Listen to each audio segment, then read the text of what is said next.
Channel 4 News. Inspection deal. Iraq and the UN reach agreement on new weapons inspections, but there's a sticking point. Saddam's presidential palaces are still off limits. Lockout. West Coast ports shut down by a labor dispute. Ships stuck. Goods going bad. Will you pay the price? At a premium. A new crisis for small business. Insurance companies raising premiums, even refusing to write policies. Why now? And what's being done about it? And America's mayor, Rudy Giuliani, reveals the leadership rules that helped him through good times and bad. From NBC News World Headquarters in New York, this is NBC Nightly News with Tom Brokaw.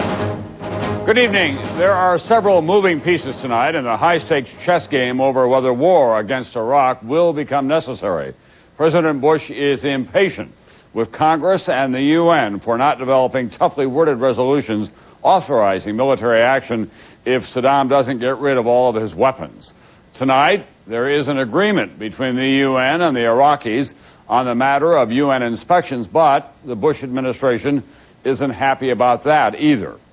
We begin with NBC's Donna Friesen in Vienna with the UN and Iraqi negotiators. Donna? Tom, tonight Iraq has opened the door to UN weapons inspectors and said they could be back in Baghdad within 2 weeks, but not if the Bush administration has its way. After 2 days of talks, Iraqi officials and UN weapons inspectors emerged to say they'd agreed on virtually everything, including the contentious issue of access to so-called sensitive sites, like Republican Guard complexes and ministry offices, where inspectors faced severe restrictions in 1998, the last time they were granted access. On the question of access, it was clarified that all sites are subject to immediate, unconditional and unrestricted access. But what wasn't part of the negotiations here, surprise visits to Saddam Hussein's 8 presidential palaces. Iraq considers them sovereign ground, but the U.S. suspects they conceal weapons of mass destruction. Access is governed by a complex deal negotiated by the UN Secretary General Kofi Annan in 1998, requiring Iraq be notified in advance of inspections. The U.S. now wants it overturned, but Iraq is unlikely to agree. I don't understand why it is so critical. Today, as a goodwill gesture, Iraq finally handed over 4 CD-ROMs of data the UN has been demanding, detailing changes to facilities and equipment last inspected in 1998. We expect the advance party to arrive in Baghdad in about 2 weeks, and we expect no difficulty regarding that. But the Bush administration says today's agreement falls short. It's pushing for a new, tougher UN resolution requiring Saddam to disarm or face military action. A new resolution also has to have associated with it consequences for failure on the part of the Iraqis. A senior State Department official tonight saying the U.S. would, quote, thwart efforts to send inspectors in without a UN resolution. And tonight, word the U.S. has drafted a new UN resolution that would delay weapons inspectors from entering Iraq unless and until they provided a list of weapons of mass destruction. Tom? Thanks very much, NBC's Donna Friesen tonight in Vienna. Meanwhile, the White House is pushing hard for a congressional resolution that gives the president wide latitude in dealing with Iraq, and still no done deal. Here's NBC's chief foreign affairs correspondent, Andrea Mitchell. The president today rejected a bipartisan congressional compromise resolution that he says would tie his hands against Saddam Hussein. Why would Congress want to weaken the resolution? This guy's had 4 years to lie, deceive, to arm up. He's had 4 years to thumb his nose at the world. The White House has proposed that the president can use all means, including force, without new action by the UN. Not only to disarm Saddam Hussein, but to make him pay war reparations and release Gulf War prisoners. Foreign policy leaders in Congress want Bush to focus only on getting Iraq to disarm and to try to get Allied support before going to war. Our resolution should be tightly focused on dismantling, disarming, and destroying weapons of mass destruction that Saddam Hussein possesses. That should be the focus. Intense White House pressure today on Republican Richard Lugar. to abandon the compromise and support Bush's tougher line, especially because House members are already on board. The Senate Foreign Relations Committee will meet tomorrow to take up the Iraq issue. Hopefully we can reach a consensus so that we have 90 United States senators and congresspersons, an overwhelming majority, supporting this to have a unified face before the world as to why this is not only our problem, but the world's problem. If the president wanted to force a vote, he could win, but only after a bruising Senate debate. Critics say a compromise could win overwhelmingly, sending a much stronger signal of U.S. resolve to Saddam Hussein. Andrea Mitchell, NBC News, Washington. One more note about Iraq tonight. NBC Jim Miklaszewski is reporting from the Pentagon that U.S. intelligence is saying it has detected increased activity around several suspected weapon sites, including trucks moving in and out in what could be an attempt to remove evidence of chemical or biological weapons. The intelligence reports say the Iraqis have been bulldozing the ground at several sites, apparently in an attempt to remove residue that would be a giveaway to weapons production once the inspectors arrive. Now to that shipping standstill at ports up and down the west coast of this country. Cargo ships and cruises held hostage by a labor dispute that is getting more costly and nasty by the hour. Here's NBC's Shelley Smith. Negotiations aimed at opening ports along the West Coast collapsed this afternoon when union officials stormed out, accusing the shipping companies of bringing armed bodyguards to the talks. We're not going to tolerate that kind of bull. It's more bad news for businesses like Megatoys in Los Angeles, which imports all its merchandise from Asia. If the port is closed for a week or two, I probably half my Christmas season is gone. At this auto plant in Fremont, the assembly line will stop tomorrow night unless the ports open. We have some critical parts such as engines, transmissions, and the frames for our trucks. So if you don't have parts, you just can't assemble the cars. West Coast ports handle half the nation's imports and exports, $300 billion worth of cargo this past year. But with cargo ships lining up and cranes standing silent, companies are feeling the crunch of this labor dispute. On the picket lines, the dispute boils down to saving jobs. The shipping companies want to add new equipment, such as cameras and sensors, to make the harbors more efficient. The union wants to control any new technology jobs. It's a debate the Bush administration is watching closely. It's something that we're just going to have to get these parties to work through and get back to work, open these ports up. It's important for our economy we do so. As this dispute drags on, costing the economy $1 billion a day, businesses and consumers are urging the president to step in before it's too late. Shelley Smith, NBC News, Long Beach. And back in Washington, the president has given Congress a Friday deadline for solving another financial crisis.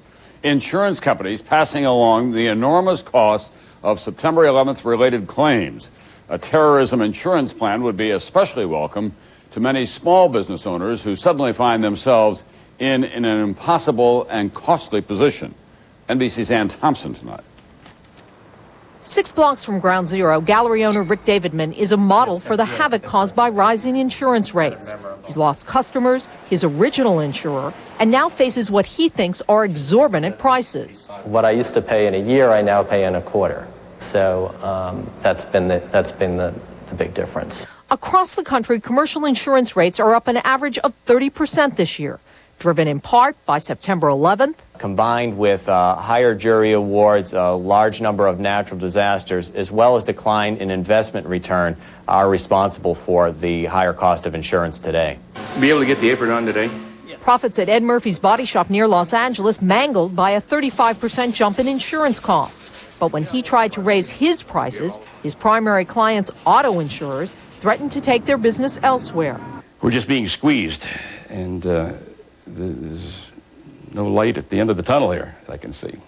Rising insurance rates, one more drag on this sputtering recovery, leaving some businesses with no way to make up the added costs. Today, President Bush urged Congress to agree on a terrorism insurance bill by Friday, under which the government would help pay claims if another attack occurs. The president saying jobs are at stake. This is a way for us to work together to put people back to work. In fact, one industry group estimates $15.5 billion of construction projects and 300,000 jobs are sidelined because of insurance issues. A new law that could give Rick Davidman more insurance choices and perhaps a better financial picture. Ann Thompson, NBC News, New York. And on Wall Street today, a dramatic rebound from the heavy losses of the past two sessions as bargain hunters stepped in with gusto. The Dow was up almost 347 points, 4.6% of its value. NASDAQ was up almost 42 points today. That's 3.6% of its value. Hurricane Lily is a storm on the move tonight, and residents along the Gulf Coast are keeping a close watch. Lily swept across the western tip of Cuba today with winds of 115 miles an hour, a Category 2 hurricane. Almost 30,000 people were evacuated in Cuba's rural tobacco-growing region, 135 miles southwest of Havana. Forecasters predict that Lily will pick up steam again in the warm waters of the Gulf of Mexico before heading for the U.S. coast near the Texas-Louisiana border as early as Thursday.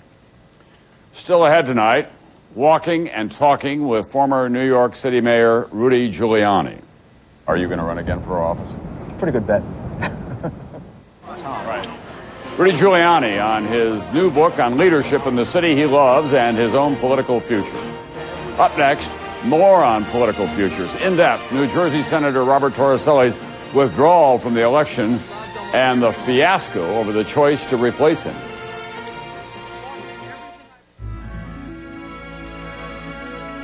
Next time you're on the road and you need to fill your tank, here's something to consider. New Shell gasoline is specially formulated to help prevent deposit buildup in your engine, which helps keep it clean. And a clean engine performs better, which is why when they're looking for more from their gasoline, so many drivers choose Shell.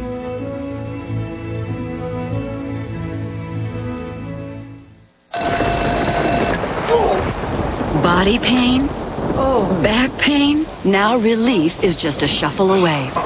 Introducing new Bare Extra Strength Back and Body. It soothes aching muscles and sore backs with the trusted strength of Bare Aspirin to work effectively at the site of pain. Plus, a special pain relief enhancer. Nothing works better than Bare Back and Body. Not Advil, not Tylenol. Get moving again, pain-free. New Bare Back and Body.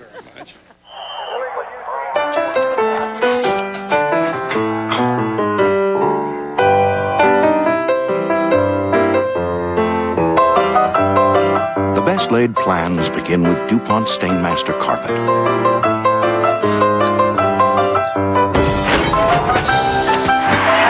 Because only DuPont Stainmaster has the advanced Teflon repel system, so incriminating evidence won't stick. Backed and warranted by DuPont. Ask a child where they'd like to go on vacation, and most likely it's the same place you'd like to go. A place where families can make memories together. A place where magic happens every day. And no one can take you there like Alamo, the official rental car of Walt Disney World Resort. Get a free child's breakfast with a favorite Disney character when you rent an Alamo car for as little as $130 per week. Alamo, the official rental car of the American vacation. On an all-new Dateline Tuesday, for Deanna, what started as a typical weekend party ended as a murder mystery. You can't undo this. You cannot fix this. And what shocked the cops devastated the parents. If it can happen here, it can happen anywhere. A party to die for on an all-new Dateline, tonight, 10/9 Central on NBC. MSNBC Tonight, Donahue, teen drinking and murder. Maria Shriver on her exclusive Dateline investigation. Tonight at 8 on America's News Channel, MSNBC. NBC News in depth tonight with Election Day just over a month away and control of the U.S. Senate hanging by a one-vote margin. The scramble to replace Democrat Robert Torricelli on the ballot in New Jersey has gone from surprise to chaos today. A situation one national Democrat likened to that of Afghanistan's feuding warlords. In depth tonight, here's NBC's Lisa Myers. Today, as Senator Torricelli began trying to rehabilitate his reputation, the Ethics Committee looked at it and did not find evidence. The spotlight moved to the Democrats' chaotic search for a new candidate, which one insider described as a fiasco. Former Senator Bill Bradley and Congressman Bob Menendez said no thanks. That made Congressman Frank Pallone the new frontrunner. Some reported he had agreed to run. I don't want to avoid you, but I can't talk to you now. See you later. But Pallone reportedly said yes before checking with his wife. And tonight the choice by default seems to be Torricelli's arch enemy, former Senator Frank Lautenberg, who may be announced as early as tonight. There is no guarantee whoever it is can even get on the ballot. Today, Democrats asked the New Jersey Supreme Court, which is controlled by Democrats, to order ballots changed to reflect a new candidate. It's our goal to ensure that when every voter in this jurisdiction walks into that polling place, they know there's a choice. But some legal experts called their case weak, saying there is simply no precedent for changing the ballot this late under these circumstances. Republicans tried to block the move in court. To me, it's outrageous for the Democrat Party bosses to assume they can handpick a new candidate in the middle of an election just because the old one was going to lose. Still, veteran watchers of New Jersey politics predict Democrats will succeed. In New Jersey, Democrats control the process, and I think the fix was in. I think they had a good idea, that they could get this thing through, otherwise they wouldn't have tried. The New Jersey Supreme Court hears arguments tomorrow. Top Republicans say if they lose there, they may take their fight to federal court, possibly even to the U.S. Supreme Court. Lisa Myers, NBC News, the Capitol. Next, strong leadership in tough times. My interview with Rudy Giuliani, out with a new book. Turning raw metal into pure gold isn't easy, unless it's Chevy Truck Month with $500 bonus cash. Use bonus cash with 0% APR on any new 2003 Chevy truck in stock. Or add $500 bonus cash to increase cash back on 2003 Silverado, Avalanche, and Trailblazer. It's a new gold rush on dependable, long-lasting Chevy trucks. Stake your claim. $500 bonus cash ends October 31st at your local Chevy dealer. 30 shrimp for your 30th birthday. I'm 29. Mix and match 30 shrimp for $9.99. Now at Red Lobster. I have asthma. I also have 2 brothers and a dog, Max, and friends I hang out with. I don't want to miss out because of my asthma. Singulair can help you control your child's asthma. Singulair is not a steroid, and it's not an inhaler. It's a different kind of asthma controller. It's a once-a-day cherry chewable tablet that can help control your child's asthma for a full 24 hours. Singulair is available for children 2 years and older, and also for adults. Singulair should not be used to treat acute asthma attacks. Your child should continue taking their other asthma medicines unless their doctor tells you to stop or change the dose. If symptoms get worse, contact your child's doctor at once. Side effects are generally mild and vary by age and may include headache, flu, runny nose, and ear infection. For more information about Singulair, ask your child's doctor. And ask about adding once-a-day Singulair. Singulair, asthma control that can help you both breathe easier. Just because a toothbrush is electric doesn't mean it works like a Sonicare. It has patented Sonic technology. Whiter, healthier teeth in 28 days, guaranteed. Ask your dental professional about Sonicare. In the 90 years LL Bean has sold outdoor clothing and gear, competitors have come and gone. Many have tried, but none have matched our dedication to quality and service. As others fold or merge, LL Bean remains family-owned and true to doing things right. Today, our commitment to quality products, service, and our guarantee assures you'll always be 100% satisfied. You have our word on it. Call today for our free catalog. Another study about breast cancer that women may find infuriating and bewildering. This one concludes that breast self-examination by itself does not do much to reduce the death rate from the disease. U.S. and Chinese scientists studied 260,000 women in China, where few women have access to mammograms. Half got detailed instruction in breast self-exam, half did not. There was no difference in the breast cancer death rate after 10 years. The lead author of the study said women should not stop examining their breasts, but they should have realistic expectations about the value of those kinds of exams alone. Former New York City Mayor Rudy Giuliani is out with a new book on leadership, a quality that he personified during and after 9/11. and he is getting a rock star reception and many questions about his political future. Thank you. Take a lunchtime stroll in Midtown Manhattan with Rudy Giuliani, and you begin to see why he is unofficially regarded as America's mayor. All right. So there's been no break. I mean, you're still the mayor, in effect. Well, emeritus. The mayor emeritus. Okay. A role he would not have today were it not for the unthinkable. The number of casualties will be more than any of us can bear, ultimately. One of the things that happened in New York City after 9/11 is that there was great common ground. Have you in some way been the beneficiary of that? Because you did have, it's well-known, strained relations with some of the minority communities. I believe it gave me a chance to demonstrate that I treat all people the same, that I don't see any distinctions based on race, religion, ethnic background. I didn't subscribe to the politically correct bells and whistles, which I thought divided people more. Giuliani led his wounded city through the aftermath of 9/11. He didn't want to leave office. Term limits forced him out. And now his basic philosophy is outlined in this book simply called Leadership.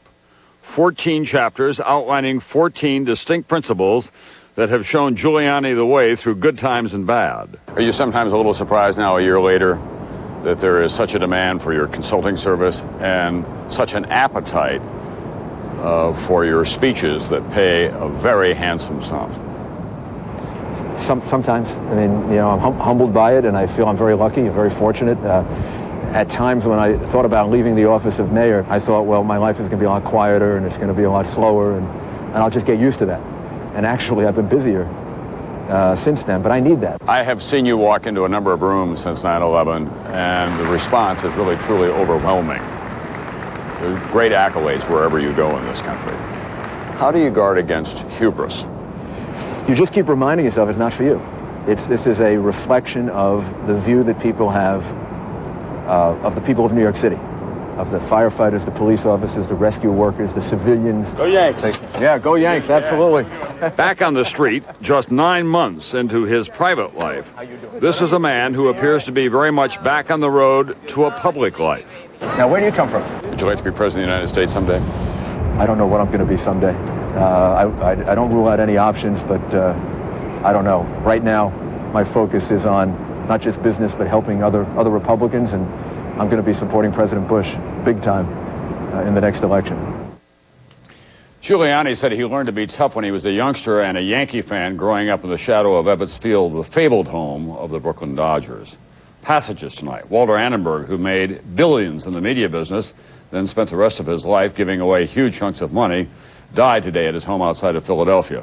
He leveraged his family ownership of one newspaper into a media empire and launched TV Guide in 1953. In 1969, President Nixon made him U.S. ambassador to Great Britain. He and his wife Lee were two of Ronald and Nancy Reagan's closest friends. In 1988, he sold his business to Rupert Murdoch for $3 billion and went on to become one of the world's most generous philanthropists, giving hundreds of millions of dollars to schools, including graduate schools at Penn and USC bearing his name. Walter Annenberg had been sick with pneumonia for many months. He was 94 years old when he died. This kitchen is open 24 hours a day. When my children's friends are hungry, they come and find me. I always keep the pantry ready. Coming to Walmart Supercenter, you can get great prices. Their produce section is wonderful. It's fresh, it's crisp, it's colorful. You get great quality for less money. I can find any meat that I want. Hot roast, chuck roast, spiral ham is great. I always like to have something baked fresh for the band. I can get everything I need at my Supercenter. We all need to watch our pennies, and Walmart does that. This is where it all happens. How'd you get here? Decon. How'd you get here? Decon. How'd you get here? Decon. How'd you get here? Cat. What did you say? All right, I got caught by a cat. Caught by a cat. Number 1 Decon puts mice where they belong. Marie Callender began every recipe the same way, with care. And her country fried chicken was no exception. Marie served it up with mashed potatoes, slowly whipped with real cream. And corn? Well, Marie thought it best eaten right off the cob. Marie Callender put her heart into everything she made. And to this day, we're still making it Marie's way. Marie Callender's country fried chicken dinner in your grocer's freezer. Made with the care of Marie.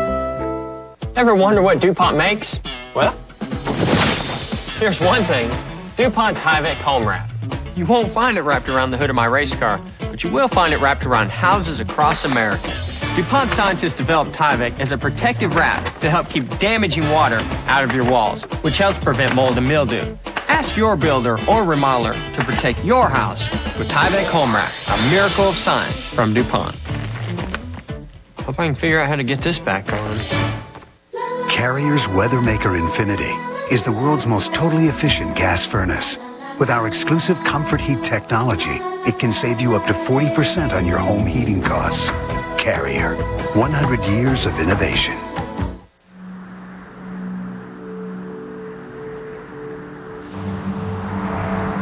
Will it catch the competition by surprise?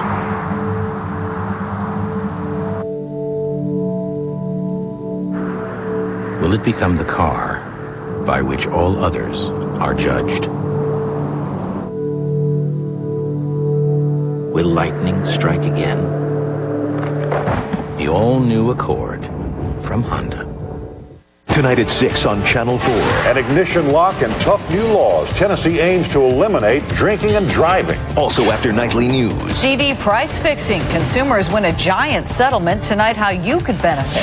And reaping the rewards of exercise. New reasons for diabetic patients to hit the gym. Tonight at 6 on Channel 4 News. Oxford, Mississippi is a small southern town with a rich and troubled past. It is the home of the University of Mississippi, the Ole Miss Rebels. And 40 years ago, it was the scene of a shameful and bloody night that left a deep scar on the town and the school. Today, Ole Miss and Oxford brought back the past to make room for the future. Here's NBC's Don Teague. It was one of the bloodiest episodes of the civil rights movement. White rioters at the University of Mississippi trying to stop the school's first black student from registering. During a night of violence, they killed 2 people and attacked the federal marshals protecting James Meredith. There were 27 federal marshals hit by gunfire that night. There were 100 of them wounded and bleeding on the floor of that building. The marshals were outnumbered and surrounded. The governor of Mississippi had pledged to fight integration, so President Kennedy called in the U.S. Army. Our mission was to see that James Meredith was enrolled in school. Melvin Brown and Bob Mays were young soldiers with a crack military police battalion from Fort Bragg. Weapons out in front, bayonets are high.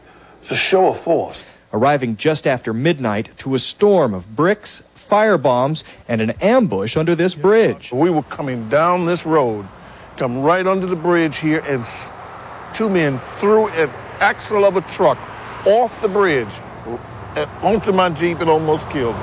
Melvin Brown was choppered in, then walked into a fight he'll never forget. When they started throwing those firebombs at us, we would have been justified to fire.